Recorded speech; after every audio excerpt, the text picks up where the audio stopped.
So when you see in the title it says best new water sprinkler, you have to remember the word best is all opinion, okay? I don't have any magical studies or anything like that saying this sprinkler right here is the best there is. It's simply my opinion that I feel like I've created what I think to be the best sprinkler for home use or commercial use, or whatever kind of use you want to use it for, to water grass, gardens, or whatever. So I kind of caught some heat when I created that pressure washer shelf unit and called it the best. Boy, I got just slammed on the internet.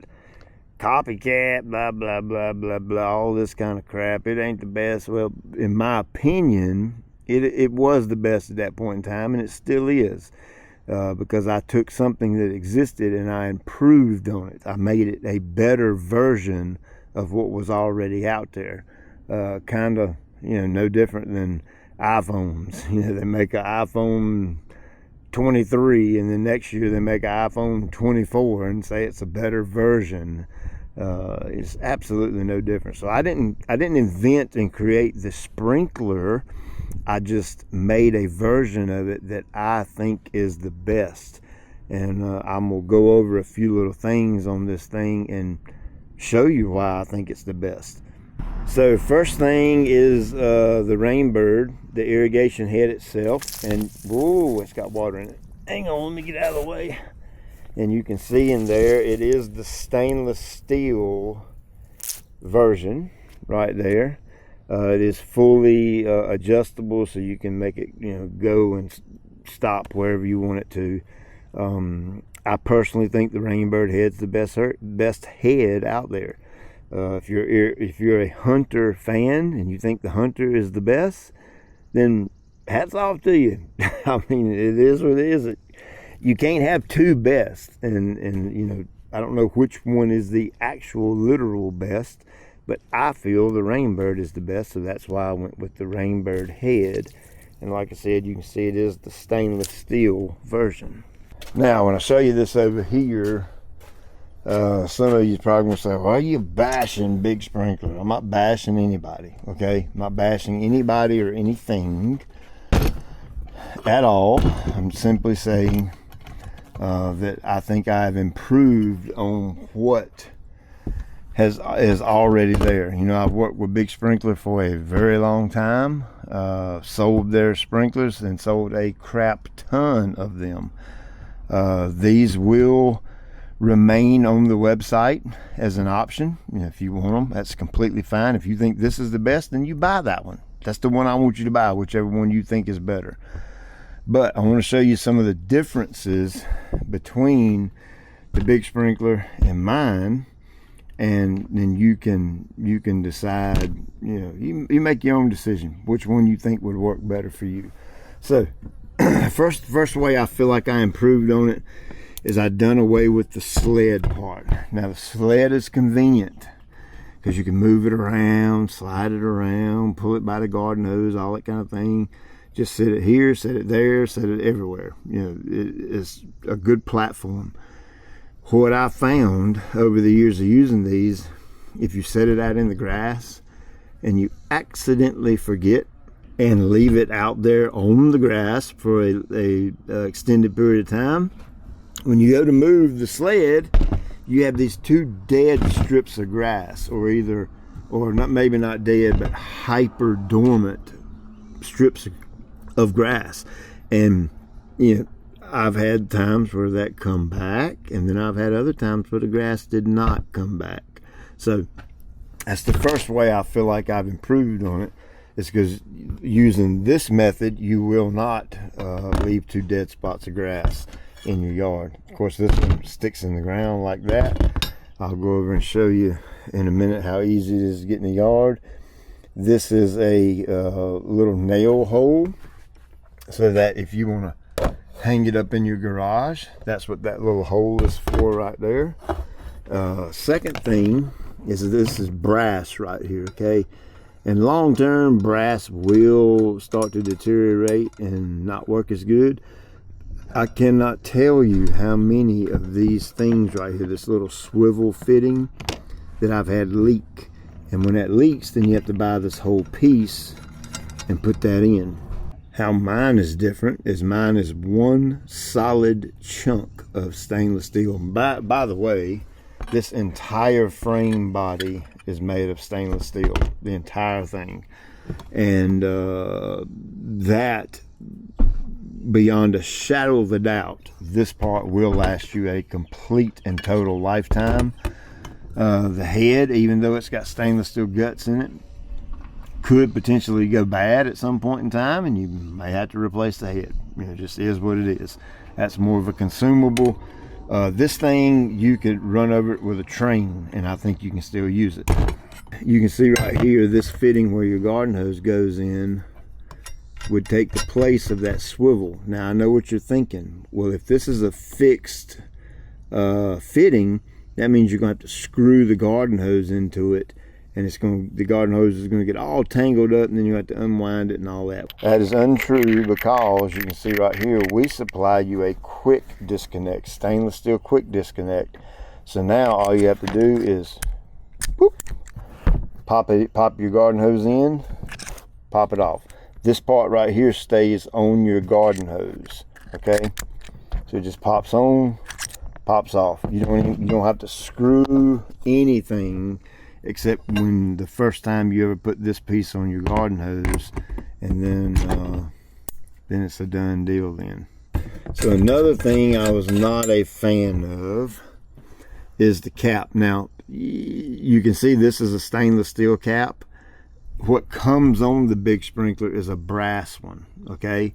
And I have had the top of it right here in this bend, right there where it makes that transition right there, that has cracked over time and leaked. So that's why I had this stainless steel one on it, because the brass one didn't hold up. Well, let me show you my cap that I went with. I want you to look at the difference in those two. You tell me which one of those. Now you have to pretend this is brass, okay? Because that's what 98% of all your sprinklers come with, is a brass end cap. So pretend that's brass, and you look at those two right there, and you tell me which one's going to last the longest. Look at how much thicker. Gosh, I wish this camera would focus. Look at how much matter of fact, let me get my phone out for a second. Hang on. Gosh, this phone is so much more clear than that camera I'm using. But you look at that right there. Look at the difference in how that's made. Look at the thickness of that bad boy. Look at it that way too. Look at it right there. And then look at it right there. So much more robust and so much more heavy duty. Then of course the male fitting right here, garden hose by MPT, that is the same thing. Look how thick that wall is right there, stainless steel. So super duper thick stuff. And then of course the T, the body of it right here, 100% stainless steel. Again, super thick metal. And then even the lock nut up here is stainless steel. So again, not throwing Big Sprinkler under the bus. They have been fantastic to work with. They make a fantastic product. Everything about it I like. Been using them for years now. But I wanted to come out with my own version of a sprinkler that was built like an army tank. I'm telling you what, this thing is a chunk right here, and I just think some of the features are better than what you get with the Big Sprinkler. But again, I'm gonna keep these on the website because folks love them. Now you have two options. You can either get the GCI version or the Big Sprinkler version. If you decide to get one, you will find in the package your little Rainbird screwdriver right here. I'll show you how to use that in a second. And you'll find a pack of nozzles. These are different nozzles that range from a 1.0 all the way up to a 8.0. Okay, you can see the 1 has a little tiny hole, and over here the 8 has a much larger hole.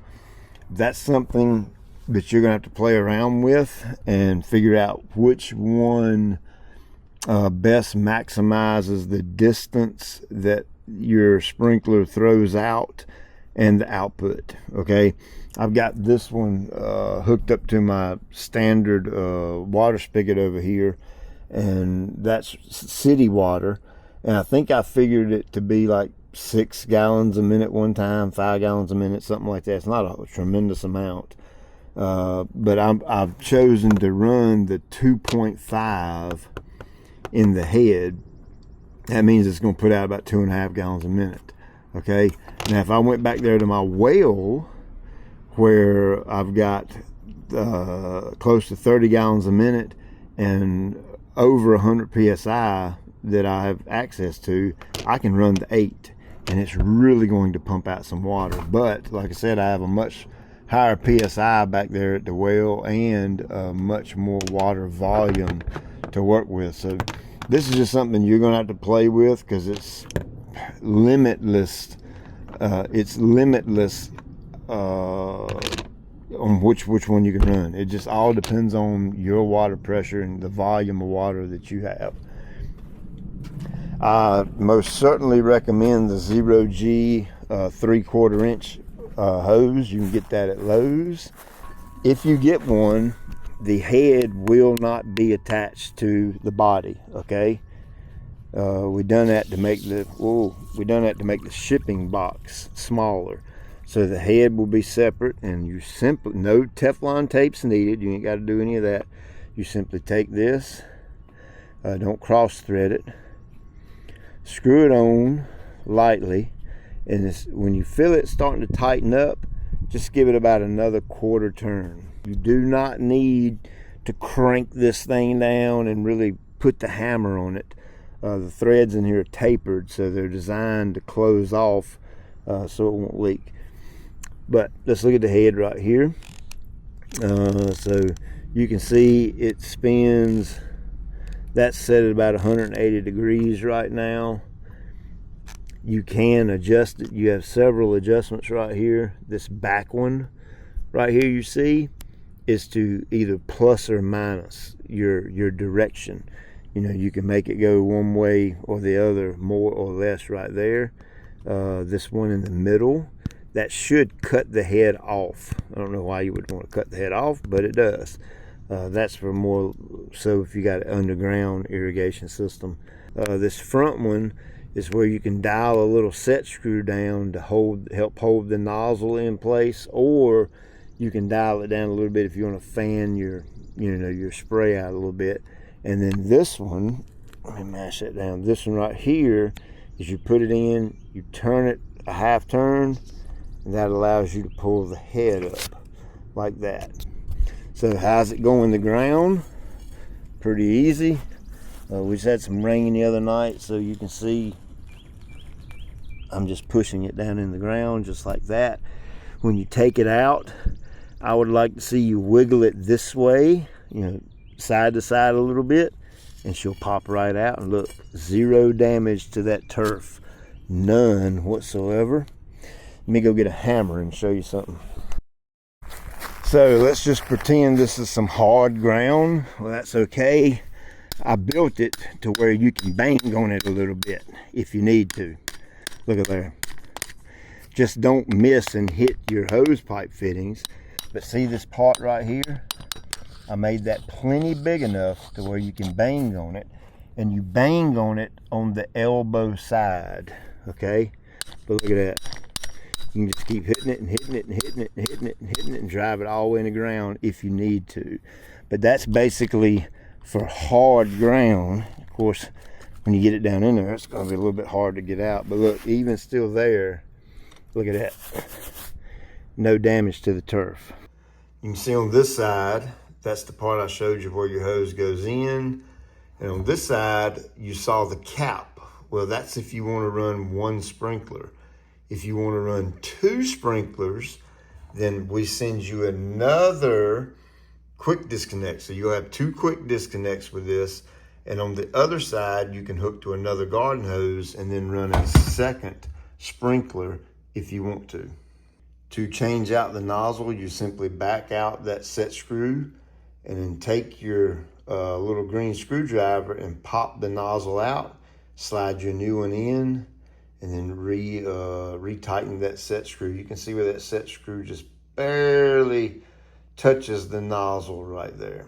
Now, I do know some irrigation guys will say no need to screw that nozzle down. Well, that is true if you don't have a lot of water pressure. But if you're like me and you got a monster well and a lot of water pressure, I've blown those nozzles clean out before. So I always like to run that set screw down just enough where it barely catches the top.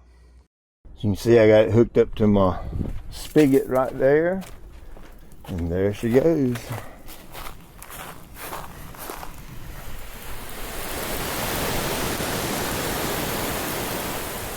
That's throwing a good 25 feet, I'm gonna guess 20 to 25 feet.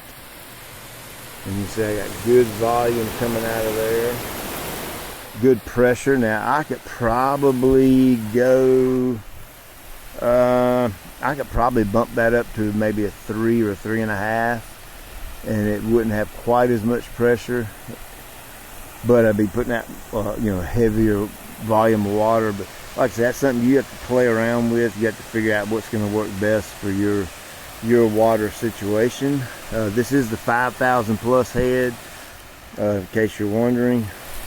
But if you just want to adjust it and make it go all the way around in a circle, you simply use that little screwdriver and set it with this back setting right here. So there's the GCI Turf sprinkler. I really like the thing. I think it's going to be a nice item to have on the website. It is a little bit pricey. You probably won't find another sprinkler on the internet that costs as much as this one. Is what it is. When I build something, just like the spray buddies and cart buddies, I build that thing to last. So if your budget ain't right for this type of sprinkler, by all means don't get in any trouble trying to buy a sprinkler just because it's the one I made. But if your budget fits this kind of a sprinkler and you're all about buying something that's made right here in America, we assemble these, make them right here in North Carolina. If you like that, and if you like something that's built that's going to last potentially a lifetime, minus the actual head itself, the bottom will last you a lifetime. I have no doubt the base will last you a lifetime, but the head, it's a consumable. If you're into that kind of thing, then this might be the sprinkler for you. So I appreciate you taking time out of your day to watch. I'll check you later.